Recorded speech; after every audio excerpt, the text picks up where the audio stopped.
apologize. I said I was traveling in an aircraft that was hit by RPG fire. I was instead in a following aircraft. We all landed after the ground fire incident and spent 2 harrowing nights in a sandstorm in the Iraq desert. This was a bungled attempt by me to thank one special veteran, and by extension, our brave military men and women, veterans everywhere, those who have served while I did not. I hope they know they have my greatest respect, and also now my apology. All right, that is the apology on his broadcast Wednesday night from NBC anchor Brian Williams. Breaking news into CNN now. Williams temporarily taking himself off his own broadcast. Let me read you his statement just into us in full.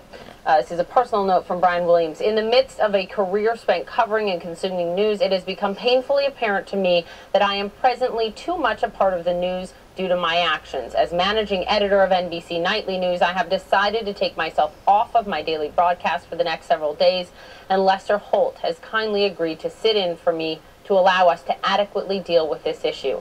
Upon my return, I will continue my career-long effort to be worthy of the trust of those people who place their trust in us. That coming from NBC anchor Brian Williams.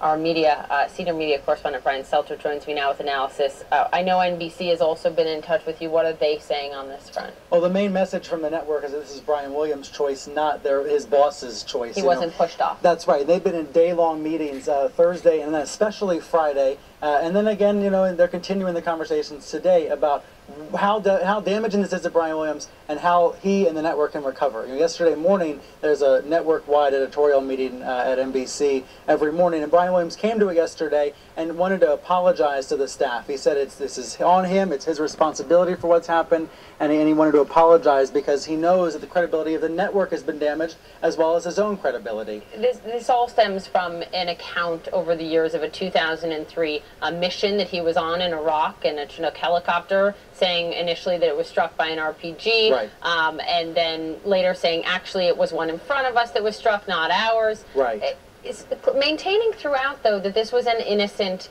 mistake, and he maintains that position now. Yes, so, he made that clear on Wednesday in his apology. Yeah. And take people through the timeline a little bit.